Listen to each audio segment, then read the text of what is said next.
Bonjour à toutes et bonjour à tous, bienvenue dans Filière Sport, votre rendez-vous Sport Éco à suivre chaque mois comme vous le savez sur notre antenne. Sport en France, la thématique du jour, le bilan de la reprise après le confinement dans les entreprises du secteur sportif avec un focus sur les distributeurs et les entreprises des loisirs marchands.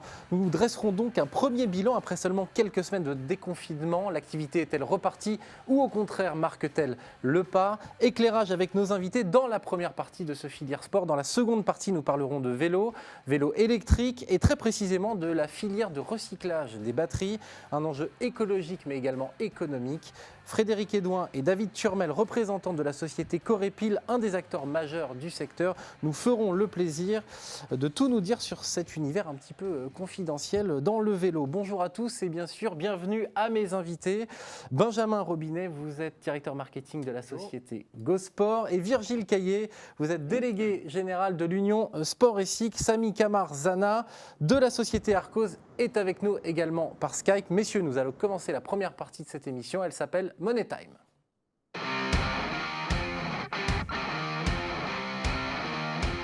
Le premier bilan de cette reprise d'activité après cette crise sanitaire historique. Il semblerait, selon les chiffres d'une étude réalisée par notre partenaire de l'émission l'Union Sport et Cycle, que les Français retrouvent le chemin des magasins pour s'équiper. Voici les chiffres. Plus 26% de chiffre d'affaires sur la période du 1er au 7 juin par rapport à la même période en 2019. Donc là, on étudie vraiment à la semaine près, juste après le déconfinement. Plus 7% aussi, une évolution de la fréquentation dans les magasins, toujours sur la même période. Benjamin Robinet, on va commencer avec vous. Les Français reviennent dans les magasins. Est-ce que vous vous attendiez à une reprise aussi rapide ? Très honnêtement, non. On avait fait des projections extrêmement prudentes. Négative, pour tout vous dire, sur le retour des Français dans les magasins. On ne pensait pas qu'ils seraient aussi enthousiastes à l'idée de refaire du sport, de se rééquiper en matériel sportif. Je crois que ces tendances-là, d'ailleurs, elles ne sont pas les mêmes sur toutes les catégories et qu'on est assez privilégié de ce point de vue-là. Donc oui, on a été très agréablement surpris du retour des Français chez nous. Comment est-ce que vous avez procédé pour assurer la sécurité sanitaire au sein de vos magasins ? Alors en fait, dès le début du confinement, on a continué à travailler d'arrache-pied sur les recommandations de l'État sur les mesures sanitaires et sur comment aller plus loin quand c'était nécessaire. Donc ça a été un travail itératif et permanent sur les 2 mois et demi pour préparer la reprise et très concrètement assurer que le minimum serait fait et aller plus loin quand on pouvait le faire. Donc typiquement chez GoSport, on a complètement fermé les cabines d'essayage, on a rendu totalement obligatoire dans certains magasins le port du masque. Donc on n'essaye plus les vêtements chez GoSport ? Aujourd'hui, on n'essaye plus les vêtements et les équipements sportifs. En revanche, on a doublé les délais d'échange pour que nos clients puissent continuer à repartir avec les produits et revenir si ça ne convenait pas. Est-ce que vous constatez un changement dans la consommation même du sport ? Est-ce que, je ne sais pas, il y a dans la consommation des articles, est-ce qu'il y a certains articles qui, après le confinement, se vendent plus du tout et certains, au contraire, explosent ? Alors déjà, pendant le confinement, la répartition entre les catégories a été complètement chamboulée. Nous, on avait un magasin qui était ouvert et qui est gosport.com et on a pu voir que les Français s'équipaient énormément et de manière assez évidente en sport à domicile. Donc fitness, tapis de yoga, haltères, ça a été la ruée vers ces produits-là. Depuis la reprise, le fitness continue à être très très fort, et notamment le fitness à domicile, donc les pratiques autour du fitness, mais du yoga, du renforcement musculaire. Le running aussi reprend beaucoup. On sent que les Français avaient hâte de renfiler les baskets et de partir à l'heure qu'ils souhaitaient. Mais surtout, c'est le vélo. Ouais. Qui prend le pas et qui prend une très grande importance pour des raisons qu'on comprend, hein, d'une part parce qu'il y avait une tendance lourde autour du vélo comme moyen de mobilité écologique, parce que l'État, les régions, les villes accompagnent fortement ce développement avec des primes allant jusqu'à 500 € en Ile-de-France par exemple. Et aussi parce que post-Covid, dans un monde post-Covid, on n'a pas forcément envie de rentrer dans un métro et on préfère peut-être prendre son vélo, et ça faisait partie des gestes barrières d'ailleurs les recommandations autour du vélo. Nous en avons parlé dans une émission précédente. Virgile Caillet était également présent. Virgile, du 11 mai au 7 juin, l'étude réalisée par l'Union Sport et Cycle indique que le chiffre d'affaires des distributeurs, enfin des entreprises du secteur sportif, a augmenté de 35% par rapport à la même période l'année dernière. Donc, c'est plutôt une bonne comparaison à faire. On a juste une baisse de fréquentation de 1%. La reprise d'activité, elle semble être là. Alors, effectivement, vous avez raison, ce sont des signes très encourageants, bien entendu. Alors, ce n'est pas véritablement une étude, c'est vraiment un point de conjoncture qu'on fait de manière hebdomadaire. Nous, on était assez préoccupés, comme nos principaux adhérents et distributeurs, sur la fréquentation, sur les intentions des Français. Il faut se rappeler que les Français ont quand même épargné plus de 60 milliards durant ce confinement, en l'espace de 2 mois et demi. Donc, on était un peu dans l'expectative sur la façon dont ils allaient réagir à la sortie au déconfinement. Et effectivement, force est de constater que le sport est un des domaines, un des univers où il y a un phénomène de rattrapage très clair. Les Français avaient un absolu besoin d'être en mouvement, de retrouver du lien social grâce au sport, de retrouver cette dynamisme, cette forme de liberté, quoi. Donc, des signaux très encourageants. Maintenant, il va falloir que ça s'inscrive dans le temps. Parce que plus 26%, bien entendu, c'est bien, mais quand on a perdu 2 mois de chiffre d'affaires où on a fait zéro, quasiment zéro, alors bien entendu, un certain nombre de distributeurs disposaient de sites marchands, donc ça a permis de préserver un minimum, mais globalement, on est quand même très, très, très en retard par rapport aux chiffres qui étaient attendus et aux chiffres de marché de 2019. Il faudrait que cette tendance se poursuive au moins jusqu'au mois de septembre-octobre pour qu'on puisse se rapprocher tant bien que mal du chiffre qu'on aurait pu réaliser ou espérer réaliser en 2020. Vous, chez GoSport, donc vous êtes une entreprise nationale. Qui s'en sort le mieux, finalement, plutôt dans les zones urbaines, plutôt dans les zones rurales? Enfin, comment ça se passe? Alors, il y a beaucoup de disparités entre les magasins.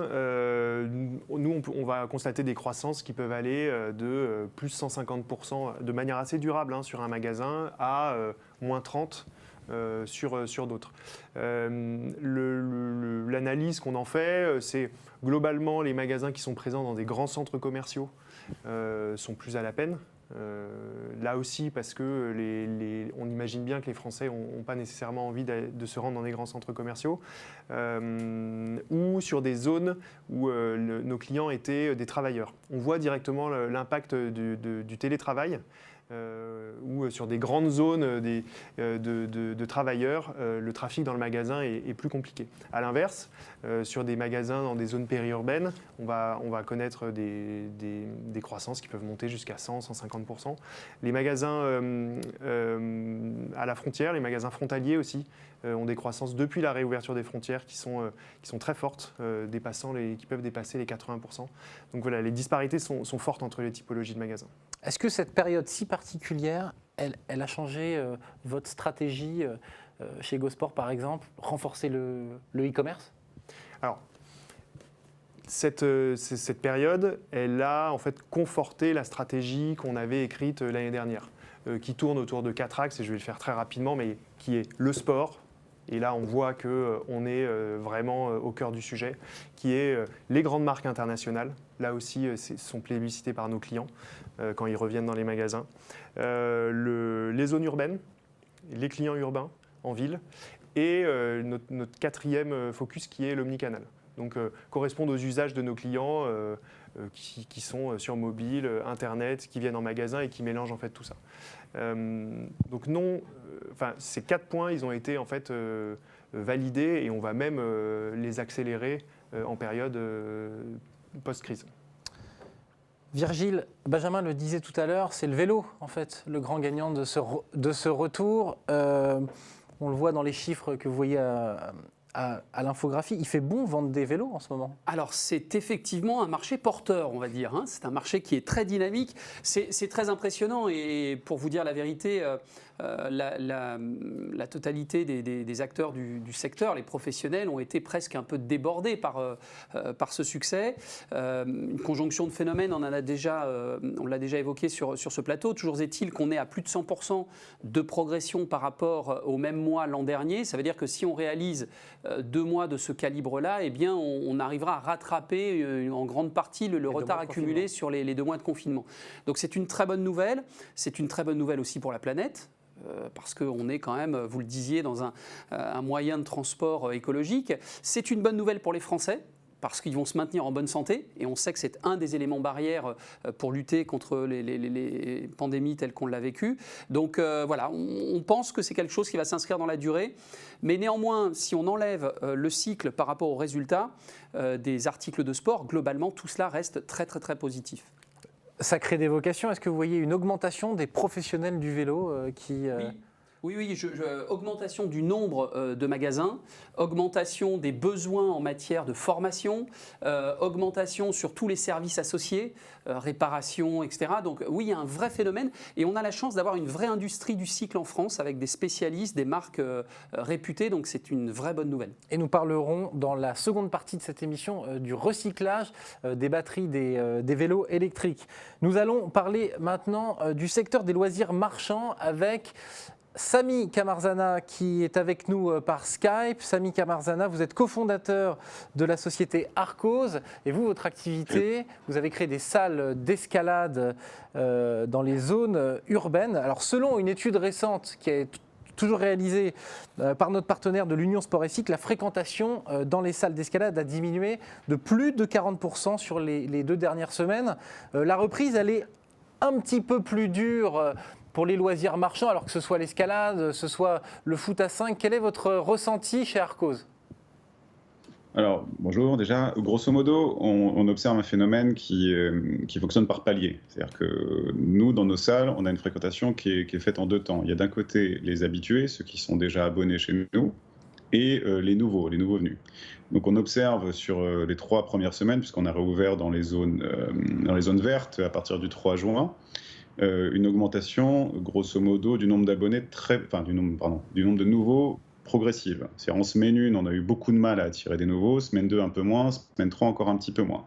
Donc effectivement, la fréquentation reste en baisse. Après, ça reste aussi à regarder avec beaucoup de précaution parce que la période de l'année étant ce qu'elle est, on entre dans l'été. Donc c'est rarement de toute façon une période très propice à la fréquentation intense de nos salles de sport. Mais on voit qu'effectivement, aujourd'hui, on doit redoubler d'efforts pour aller recruter de nouveaux abonnés. Le point est surtout là. C'est-à-dire que ceux qui sont déjà passionnés ou déjà pratiquants sont revenus avec assez, je dirais, pas trop de difficultés, une fois qu'on avait diffusé les bons messages sur les protocoles sanitaires mis en place. La deuxième étape va effectivement concerner le fait de recruter des nouveaux qui sont la clé, grosso modo, de notre croissance. Le fait de réussir à convertir régulièrement des non-grimpeurs en grimpeurs chez nous. Parlez-moi un petit peu de la société Arcos. C'est davantage qu'une seule salle d'escalade. Absolument. Donc, notre concept, il s'articule grosso modo autour de 3 points. D'abord, ce sont des salles d'escalade, comme vous le disiez tout à l'heure. Alors, soit le format que vous diffusez en ce moment, donc ces salles de cordes, autour d'une marque chez nous qui s'appelle la marque Murmure, des salles de blocs, ce que l'on appelle donc le bloc, donc c'est l'escalade pratiquée à Fontainebleau, avec des murs de 4 mètres, 4 mètres 50 et des tapis de réception, qui est une forme de grimpe plus ludique, plus accessible pour les néophytes, grosso modo, et qui se pratique seul surtout, c'est le gros avantage de ce modèle.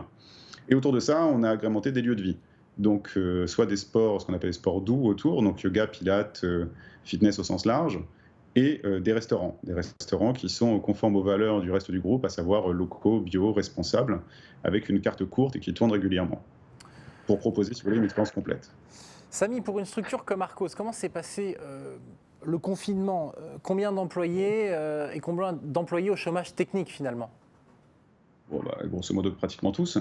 Aujourd'hui, Arcos & Co, donc, sous ses différentes marques, représente 300 salariés. On a conservé, grosso modo, les structures, ce qu'on appelle presque régaliennes de l'entreprise, à savoir la direction financière, un peu de ressources humaines pour appréhender cette partie-là via le chômage partiel. Et c'est pratiquement tout, un peu de service client pour s'occuper de répondre aux interrogations diverses et variées. Donc ça représente presque 99% de la structure au chômage partiel. Virgile, les loisirs marchands, ça repart plus difficilement que les distributeurs, notamment le foot à 5. Qu'est-ce que vous en pensez ? Vous pensez que ça va être plus progressif ou que ça va être quand même assez structurel ? Alors, effectivement, en première lecture, on pourrait s'avérer un peu déçu. Pour l'escalade spécifiquement, on est à moins 28% en matière de fréquentation. Pourtant, je trouve que c'est une trajectoire qui est plutôt encourageante parce qu'on voit que les Français reviennent.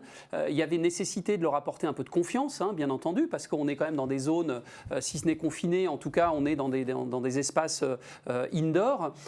Et puis, il faut reconnaître ces chiffres, il faut les lire aussi à l'aune du fait que la première semaine de reprise, c'était 4 jours seulement. Le 1er juin était férié, ensuite il n'y avait que les zones vertes, puis les zones oranges, enfin, tout ça a été progressif. Donc finalement, je trouve que la montée en puissance est plutôt rassurante. Et là encore, ce qui sera déterminant, c'est d'inscrire les Français dans la durée d'une pratique régulière et de retrouver la joie de lieu de vie. C'est ça qui est important, ce que dit Samy. Ce n'est pas uniquement un lieu de pratique, c'est aussi un lieu de vie, un lieu de vie sociale et d'échange et de partage. Et je pense que les Français en ont absolument besoin. Samy, est-ce que vous êtes d'accord avec ce que vient de dire Virgile? Est-ce que vous êtes confiant pour l'avenir? Complètement, oui, je suis complètement en phase avec ce que dit Virgile. Pour moi, effectivement, dans l'état actuel des choses, je suis très confiant pour l'avenir. On a effectivement besoin de déployer des efforts pour rassurer les gens et leur donner envie de revenir pratiquer chez nous. Mais aujourd'hui, tous les signaux sont plutôt au vert pour une bonne poursuite de l'activité selon ce train-là, tout à fait. D'accord, merci en tout cas messieurs pour ce premier bilan de cette reprise post-confinement. Une reprise progressive, on l'a vu pour les loisirs marchands, une reprise un petit peu plus rapide pour les distributeurs et tant mieux. Nous passons tout de suite à notre rubrique vélo, c'est l'heure du contre-la-montre.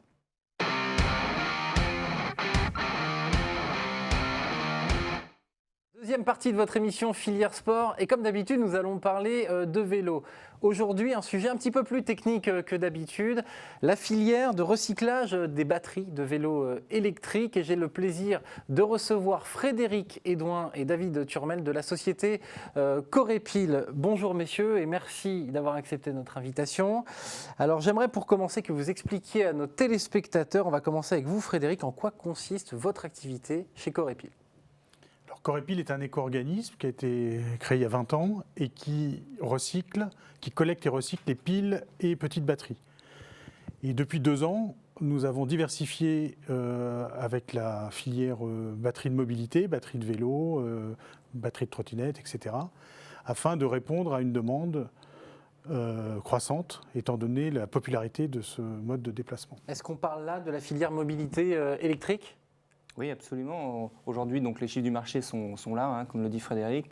On est à près d'1 million d'engins de déplacement personnel électriques, un peu moins de 400 000 vélos et puis un peu plus de 600 000 EDPM, donc c'est les trottinettes, les overboards, les gyroroues, les skates, etc.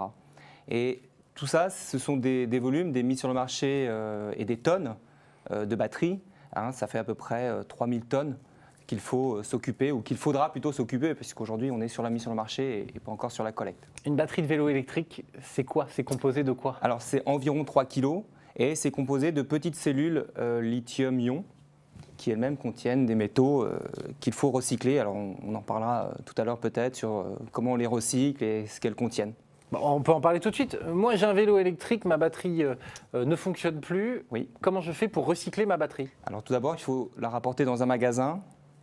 Aujourd'hui, les techniciens cycles sont de plus en plus formés sur la reprise et sur l'environnement, donc ils savent très bien qu'il ne faut pas la jeter n'importe où. Donc il faut le consommateur doit la rapporter dans un magasin, et puis nous, on va venir les chercher, on va les sécuriser, et puis on va les emmener sur un centre de recyclage, où les batteries vont être démontées, elles vont être broyées, puis on va récupérer les différents métaux qui sont contenus dans ces batteries. Donc vous avez du cuivre, de l'aluminium, du cobalt, du nickel, du lithium un petit peu également. Et toutes ces matières récupérées vont servir à faire de nouveaux objets. D'accord, donc ça c'est votre business en fait. Voilà, c'est ce que l'on organise. Vous revendez de la matière première? Alors on sous-traite avec des opérateurs de traitement qui font ces choses-là, tout à fait, oui. Est-ce que ça a un coût de venir faire le recyclage de sa batterie dans un magasin? Alors pour le particulier, c'est gratuit lorsqu'il dépose ses batteries, puisque en fait, le financement il est assuré en amont au moment de l'achat de son vélo électrique, puisque aujourd'hui nous avons 55 adhérents dans le domaine du vélo électrique et de la mobilité qui financent en amont cette filière. D'accord, donc là on ne parle pas d'éco-participation comme sur grand nombre de produits où c'est le consommateur qui paye? Alors, le principe reste le même, hein. C'est-à-dire que vous financez au moment de l'achat la fin de vie du produit. En chiffres, combien ça représente de batteries collectées et recyclées chez vous, Corépil, par an? Alors, on parle d'une mise sur le marché d'1,2 milliard de piles et batteries portables. On est en proportion 400 000 batteries de vélos électriques. Hein, donc là, j'agrège les deux. Et on est, en termes de performance de collecte, on recycle maintenant une pile sur deux, près d'une pile sur deux chaque année, sachant qu'il y en a beaucoup qui sont en usage très longtemps dans les foyers. Et sur les batteries de vélo, c'est un marché beaucoup plus récent, qui croît de façon exponentielle. On estime que ce qu'on collecte aujourd'hui par rapport à la mise sur le marché des 10 dernières années, on a à peu près 20% de collecte.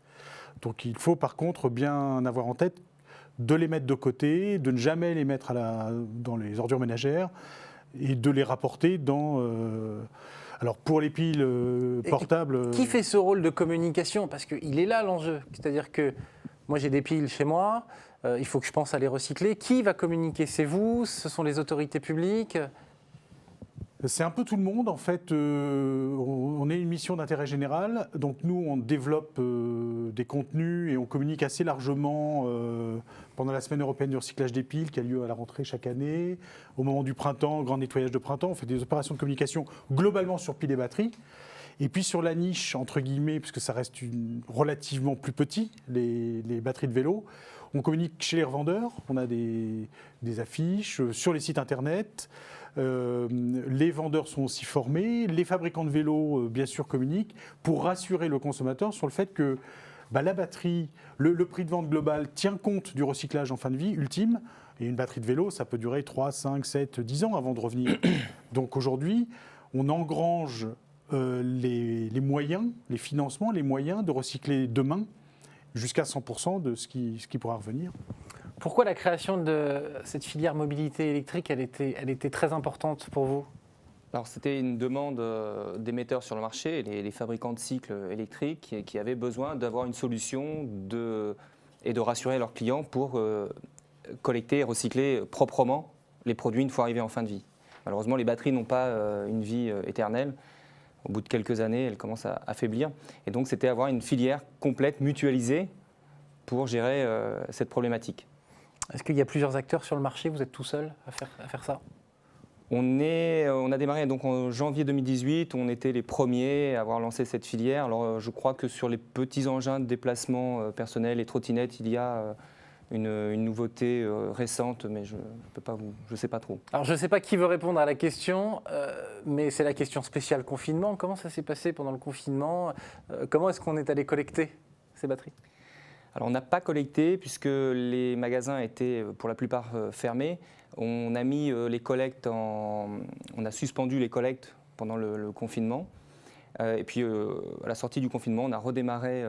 On a rappelé d'abord tous les magasins qui nous avaient fait des demandes et on a redémarré les collectes. Et le mois dernier, on a fait 7 tonnes de collecte, ce qui est un bon mois de collecte de batteries de mobilité. Aujourd'hui, donc on a à peu près 1000 points de collecte enregistrés pour cette filière mobilité. Frédéric, vous avez mis tout le monde au chômage? Pas du tout, non, parce qu'on avait pas mal de projets, d'études, d'analyses à faire. En fait, les opérations Corépil globales, filière mobilité et puis les batteries portables, ça a vraiment été suspendu que 4 semaines. Il faut savoir les Français ont consommé beaucoup de piles en confinement, les télécommandes, les manettes de jeu, les ordinateurs, les téléphones, ça a beaucoup fonctionné. Donc en fait, il s'est consommé beaucoup de piles et batteries, beaucoup d'énergie portable. Et finalement, on le revoit depuis un mois. On est revenu à un rythme largement équivalent au début de la période, qui était d'ailleurs un très bon début d'année. Donc il y aura, je pense que les Français ont bien géré, ont confiné leurs déchets. Ils les rapportent avec maintenant progressivement, mais avec beaucoup d'assiduité. Ils continuent de bien faire le geste de tri et le geste d'apport volontaire. Et on est plutôt serein sur le fait qu'on réussira à capter l'essentiel des gisements disponibles à la collecte sur cette année. Frédéric, quels sont les grands projets sur lesquels vous travaillez actuellement? Alors des projets de communication puisqu'on cherche à être de plus en plus visible, attractif auprès du public. On a un partenariat avec le Tour de France dans les fan parks entre fin août et mi-septembre, où là, on distribue des cubes à piles, on parle... Alors, un cube à piles, David peut nous le montrer. À quoi ça sert ?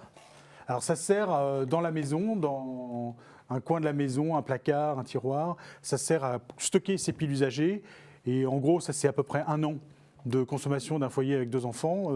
Quand c'est plein, ou même avant, si on y pense, on les rapporte en magasin, en déchetterie. Vous faites rentrer le recyclage chez les particuliers ? Complètement, et on compte sur eux, parce qu'en fait, c'est un flux trop petit pour aller les chercher à domicile, comme on le fait pour les emballages. Là, ce ne serait pas raisonnable. D'ailleurs, il y a beaucoup de flux concernés de la même façon, les équipements électriques et électroniques. Puis les batteries, en fait, on les met de côté, on les rapporte magasin, déchetterie, et pour les batteries de vélo, alors là, c'est les batteries de vélo, c'est plus gros, c'est un usage... Enfin, c'est un apport qui est beaucoup moins régulier, puisqu'on ne consomme pas 36 batteries de vélo par an. Mais on les rapporte chez les revendeurs en priorité. Il peut y avoir à terme aussi des services dans les déchetteries pour les récupérer. Mais tout ça se met en place progressivement, puisqu'en fait, le déchet batterie de vélo, comme c'est un équipement récent, ne commence à peine à revenir. Merci messieurs d'être venus sur ce plateau. Merci à vous. Voilà, donc si vous voulez recycler vos piles, vos batteries, vous avez cette petite boîte à mettre chez vous. Voilà, c'est le recyclage. On le répète, c'est extrêmement important. Ne pas jeter ces piles n'importe où. Merci d'être venu Frédéric, merci David. Nous on se retrouve le mois prochain pour une nouvelle émission, nouvelle thématique, nouveaux invités. Passez une très bonne journée sur Sport en France.